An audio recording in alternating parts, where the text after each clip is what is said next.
nyaya wamfunya nachigundura matanda ndeyekuza ndoko yakaina sabhuku aikuirayo aimbo yakudai ndira Kennedy ndira sakumana waiudza wagara munda yawamfunya ndo warapa chigundura matanda yakaya kuno wakuwa nyaya ukoti wamfunya ngo apply eviction order sanya yakadzokudura kuno kuti mwagadzirisa ndo chinochicho changu wakakudarira aiwa ndi Kennedy sabu anga ari sabu ndakazobviswa pana anga si sabu mboni akangogarwa panzvimbo chete sabu kupana chokosi ane mapepa akabva kulocal government semunhu sapoto ndachitoyamwina kuchakaiva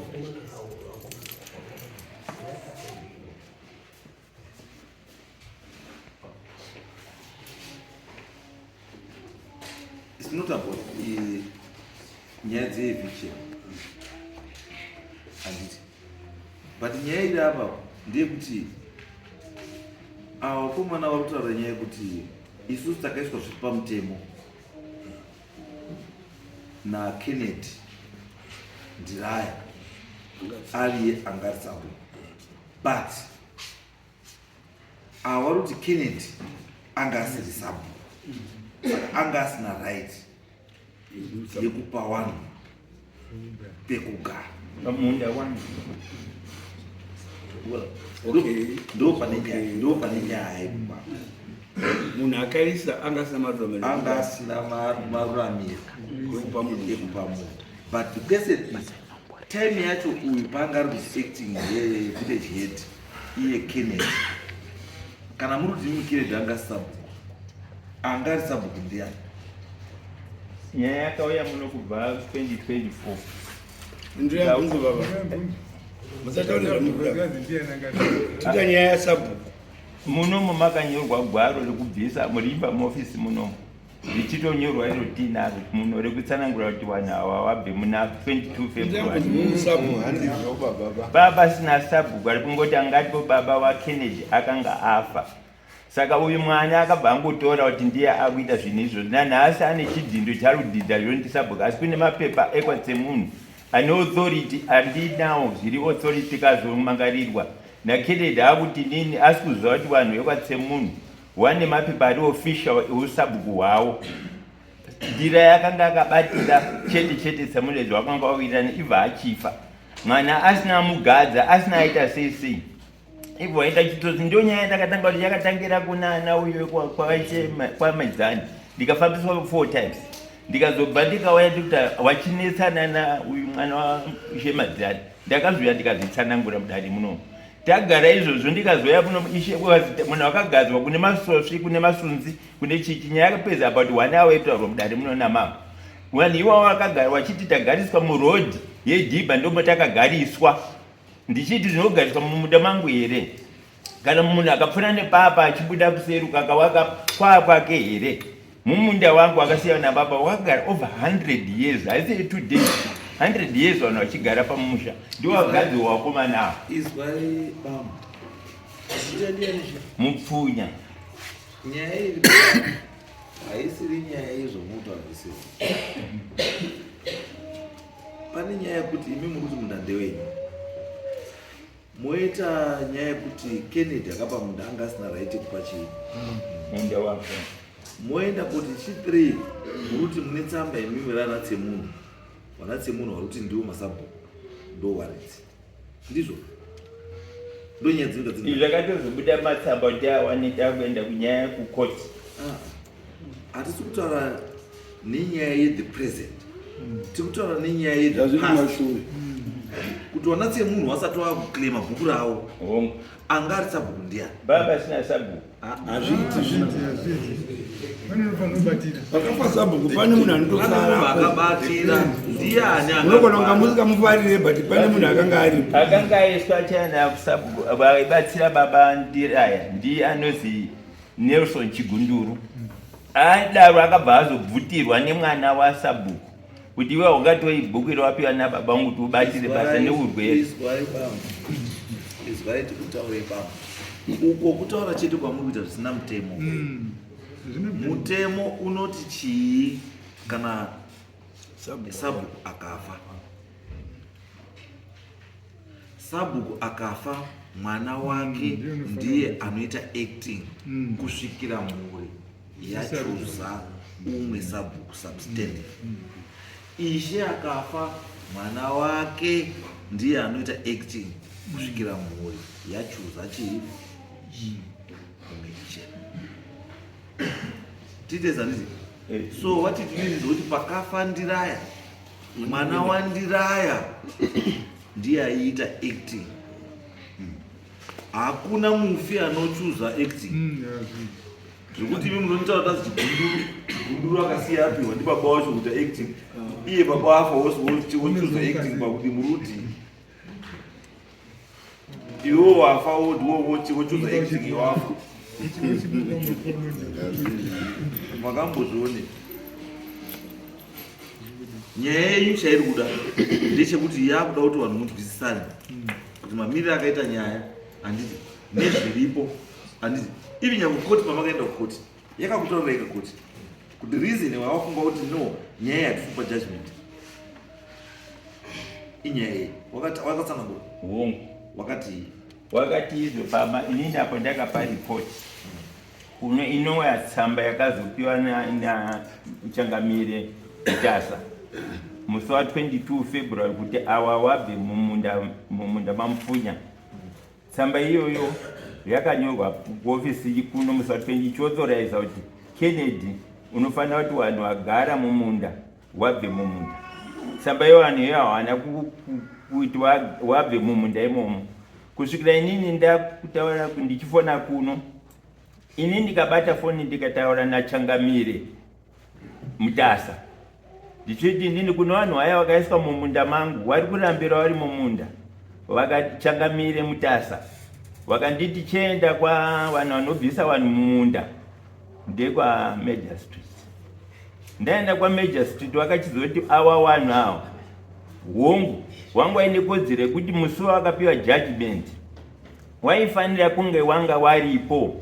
Saka dai vanga varipo zvanga zvakabva zvapera. Zvine zvanga wasipo ava vairi ngawaite face to face naChangamire Mutasa wotaurirana naChangamire ngoti already nyaya yakatongwa kare uziva kuti vanhu vakagara mumunda zvisiri pamutemo ngoti kune magwara official akabva muno arutsanangwa kuti ibvai. Saka zvauziva asi nemhaka yekuti izvona vanhu hazvina kutarisa nazvo akatasa face to face ava nemi kuti mwataura kuti makagara haisi yenyu ibvai. Ndo zvatazi gwaro rimakabata iroro kubva kwa Major Street. Rufanira kutopa authority kuti makagara mumunda mupfunya. Asi handisina kukuona ndakatarisana nemi. Saka ndatarisana nemi zuva renhasi chibvai. Chete. Ndo zvakanyorwa mugwaro iroro. Sabhuku semunhu ndiye akukudze kuleja ndizvo. Kubva muna February ndiye handiziva kuti akunda kuya. Makamutaurire. Homwe ndakamusanangura kuti date rekuya kuno kuInasi. Makamutaurire kuti ange ari.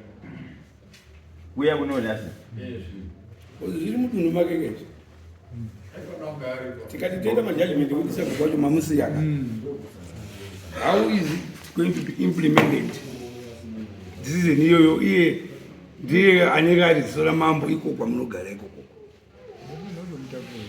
Apo pakakwanisa apo pana musi pakataurwa nyaya yekupedzina anga vachitsanangura izvozvo. Saka ndaona kuti chakachingodikanwa pagwaro rakabatwa nairo nekopi riri muno rungotsanangura ava vanoita face to face namamba kuti vataurirwa apo makagara panzvimbo ndo zvati malast comments ari papedzi. Muriteerera zvandinotaura ipapo. Murudoda zvenyu basa. Ndakatounokaka chi7 kandichiuya nenyaya ndatombodaro mumashure ndakazotomboukazaya Sabhuku isisi toti tomboti mambo wataura ndizvo anonoita kuti zviitike ndiani ndimi pampacho isitataura ngojudgment yakanga yapera udhara. Saka madzokereri tadzokera nemhaka yekuti koti wakati mambo anofanira fesina wagara mumunda mangu kuti ibvai. Ndoda zvinye gwaro riri padhisika rekufungidzira ka. Ndoda zviri direct zviri mugwaro rakabatwa kuti ukopire pana mamba. Mchazamba mchizoka pozi ndongo zabu. Ndano over 2500 kubana nchifapira nyaya iyi. Nenyaya iyo kunopakageke 7 ndichuya. Kechisisi wakangwa ndipa ma report yoti ndiri kufevhera sabu inini manje. Ndinazvo evidence sabu kuenda nhasi ane chidhino handizoti anotadza kusungwa sei. Munhu akasofa kudhara anopa chidhino icho chiruzi. Ndindire mimi kaisitogara kwese. Aiwa chidhino wakomana avo kuti wari official wakapa chidhino saka ndiri kuzviramba zvo. Sabu mimi ofisi yangu ya mambo. Waroshoka ofisi ya mambo yacho ndechekare.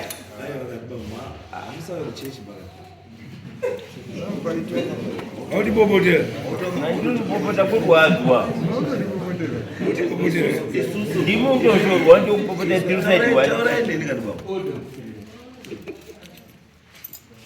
Inyaya isingulo zvakataurwa nekoti mebva munaisonzwisisa.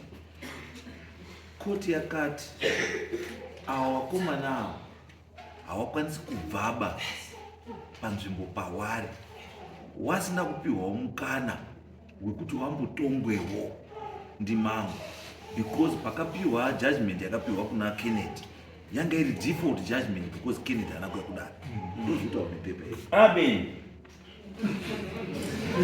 Saka imi muruti saka zvomamutazi tandoya kuti mambo muite face to face nawo mwatora kuti bvai muruti manje ndikei ndikuverengerei munozoti pamwe ndimo aini mapepa enyu munozoti pamwe ndikuverenga zvamusokudii zvazvomusoro mambo.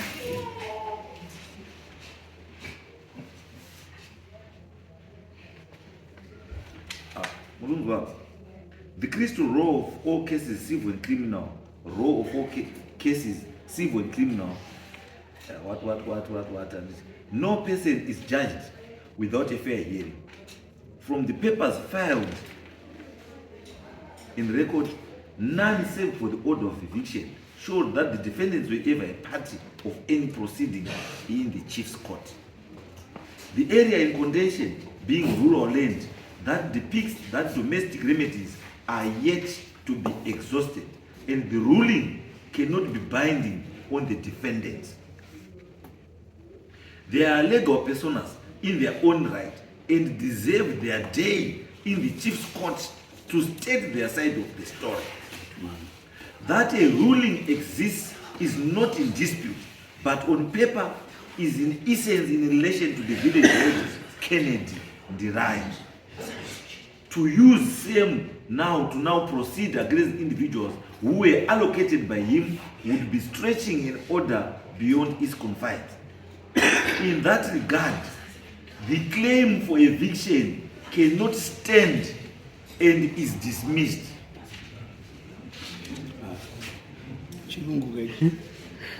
The parties have the option to revert back to the chief's court to have the issue ascertained in their personal capacities and not under the village head's name. Mazwa. What's the name there? Chilungu Makisway. Mazwa ere zvato. Hanzi nyaya yakanaya kunzwika. Ngatiise zita ra Kennedy Ndiraya paside. Then awa nonzwikawo nyaya yawo. Zvekudzingana zvataurwa. Asi zvekudzingana ngazvimbomire. Anzi ndo zvataurwa chiri bamba. Ndatenda ndo kuti murambe muti Kennedy mapepa ari kutotaura kuti awa nemhosva yaKennedy hawana chawakanganisa because wakaita zviri pamutemo, wakaenda kuna sabhuku aripo, wakapiwa pekugara. And according to these papers mune witness akadaidzwa handiti wakatotaura wakazi wakataura kuti ndiyo haisi yemunhu, wana Mukumba, wana Sanyangari, wanani wakataura kuti land haisi yemunhu. Zvese izvozvo zvirimo muchidharangu. mira yenyu mambo I was. mambo amiri ndinoda kuti kubatsirei chete imimi mirei kuti muone zvatinoedza kutaura zvatinoedza kutaura ndezvekuti zvakafanana nekuti nyaya yenyu munoziva nyaya yenyu nevakomana pamazwa pautaura nenyaya yekuti taona kuti chii madomestic remedies haasati adi apedza zviri kurevei zviri kureva kuti kugadzisana kwokuti makambogara here pasi nevakomanawo muchiti vakomana horai tichigarai henyu asi ziva kuti ngepangu ndakupai kana kuti vakomana mundu wama makazopiwa kusvika kwakati hamuchasviki maakuguma apa chigumirai apa chidai hazvisati zvaitwa ndozviri kuzi go back munoite futi izvozvo zvekutanga kutaurirana muchiwirirana because ava vanhu vane mapermanent structures akawakwa on the pretext yekuti patiri kuwaka ndepani ndepedu tapiwa zviri pai ndozvinotaura mapepa chete zvimwe zvinekukachangamirika pamusoro ndezvekuti dai sabhuku anga ari aigona kubatsira nekukompenseta lendi iri kunzi allocating equivalence vanhu vasapulseba pawakawaka aigona kutsvaga pamwe ndikukompenseta baba ava kuti yadomestic remedy ndo domestic remedy yekutanga because nyaya yaingatange kuya pamangu kuno because yatosiyana nematangiro yakaita andi yasiyana nematangiro yakadii akaita because payakaita munhu atati naye tatonyauritsa naye pakati ndikennedy ani ndirani saka now that court yataiwa chiisai kennedy pasai since is no longer part of the equation chigadzirisa naye kana zvazonetsa futi hazvirevi kuti hamuchadzoki kana zvanetsa munodii futi asi tanga yamadzoka kwani pamavo saka ini zvandida kutaura mudhari ndizvekuti chekutanga handiti nyorerai sabhuku anzani semunhu handiti momunyorera tsamba mamunyorera tsamba moti adaidzire meeting pakati pevakomana avo namupfunya handiti taakutanga process yechi yedomestic remedy kuti tione kuti pane zvinogadzisika here kana kuti hapadii hapana kana pasina then decision yodii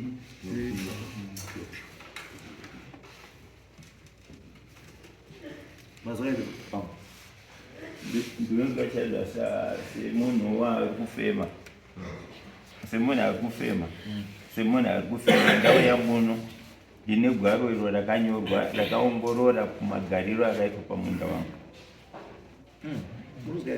kwakaenda vanhu kairi kumusha kubva munomo ndoti zvazvisi zvechokwadi here zvakazvirikuitwa ndiri kunzwa hangu asi kuti zvazvisi zvechokwadi here kuti vanhu vakauya vangachitaka munda iwo zvazvisi zvechokwadi here irai mambo ataure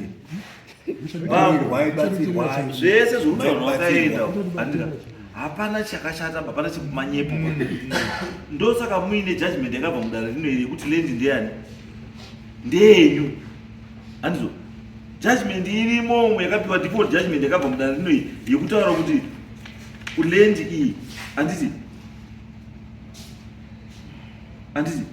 handimi weni tori mupfunya iri saka muri kuti imachi ndiri lendi zveri yangu ndosaka turi ndikufambisirwei chizwisisai bambo kuzvisa kwacho kuriguma paundirwadza kuti ndikufanira kuzvisa chiruzii vanhu vari kufanira kubva pamunda wangu chete zvakataurwa kudhara ndikufanira kuzvisika kusvika level ipi maikubatirwa baba uya umakubatirwa umakubatirwa nemutauri bambo what is stubborn wakomana bana mudari stubborn ira ndimsugona kutaura nawo nyaya yekuti stubborn bambo hatisi kuzviramba ba handizvo asi tikuti bambo ngatimboteedzere zvokutaurwa nechii zvakataurwa nemajastiri kuti tiite izvi ngatiite izvozvo akaendesa kwamajistiri ndini ndakaenda saka munoteedzaika ngatiiteedzereka zvakatotaura namajastiri teedzerai izvi ende amawanza kuverenga majastiri akati chii zvekuti vana mambo ndo zvakanyorwa ndinoitwa mupfunya ndiri mumina wababa wedu pamusoro ichakambiri pamusoro idai ndinoitwa farai mupfunya mukoma wangu nyaya yekunyanya kurwadza ndekuti nyaya yane 5 years wana mupfunya muarea yatiri tane 100 years tiripo, munhu wese achiziva kuti minda yakatorwa minda yamupfumi. Kufambira kwatakaita takatanga kunzi naIshe Medzani vakuru noti tichaona minda iyi ndeyamupfumi ngaidzoserwe tichifambira 2020-2021. Pakudare papo pakazochinjwa nevakomana vekwamedzani vakauya vakati kwete zvakanyorwa nababa hazvisirizvo, chiuyai titarise futi. Ndopakanzina mukoma hatichanzwisisa kuti chii chaitika, rega tinoona mabumutasa. Saka kuuya kwatakaita kuno kuchangamire kwangu kuri kuti Ishe Medzani ainyatsoziva baba Ndiraya vakuru vakanga vari sabhuku pakutanga vakazoshaya. Ndiye akanga ati ndiri kuziva kuti minda ndeyamupfumi. Izvi zvazoitika zvandisi kuziva kuti chii chaitika. Tadaro patakatanga daro kuuya kunoku makati pasanurai nyaya dzekuti uyu Ndiraya haasi sabhuku chaiye chaiye nenyaya yeminda. Saka nyaya yaNdiraya yekuti ange achibviswa kwasabhuku yakafamba iri yega ikazosvika nelocal government vakati wanga usiri sabhuku ane right yekuita zvawakaita. Chinhu chakabuda ipapo ndechekuti pavakataurirana kuti vari kupanana minda kana kutengeserana minda, isu hapana tiri maneighbors nevamwe maneighbors hapana akaudzwa kuti minda iyi inoda kupiwa ava vabva kuChipinge nauyu muzukuru wedu anogara muarea iyoyo. Saka pakupasaniro patakaita naya ndipo makati ndinoda kutonga nyaya dzakasiyana. Iyi ichatongwa nemaererano yaKennedy yakazoenda kulocal government, uyu Ndiraya yakazenza hauri kunge uchifanira kunge uri sabhuku saka ibva. Magistrate akaipika akataura yekuti pane zvinhu zvakawanda zvaitwa naNdiraya zvisiri pamutemo asi haisiro nyaya ndiri kutonga. Ichafambawo yakadaro ichitarisa kuti ava vakatenga vakapirwa mahara, uyu akabva Chipinge akauya achipirwa asimo mudunhu mune vanhu vasina minda, vamwe vaitotikumbira kuti varime paminda iri pamupfumi. Saka tadaro isusu pakadaro ndipo pakatakazouya kunoku mukati tikauya kairi vana Ndiraya vachi vasingauye nevakomana vachi vasingauye kuzitaura pamberi penyu. Ndosaka pamakazopedzisira vasina kuuya futi, tauya nevanhu vese nanasabhuku sopotsa vacho, takauya navo kandifunga ka4. Vakazoti ivo mukati kana vanhu ava vasi kuramba vachiuya kudare rangu ndakupa judgment by default, minda ndeyamupfunya with immediate effect. Saka Ndiraya iwe chibvisa vanhu vako. Saka magistrate paakataura achiti wo zvakaitika here kwakaenda vanhu vakanoinspektori akazvinzwa futi kairi vakabva kudare rineri vakaenda kunoinspekta vakaona panzvimbo. Saka patakaona tadaro takafunga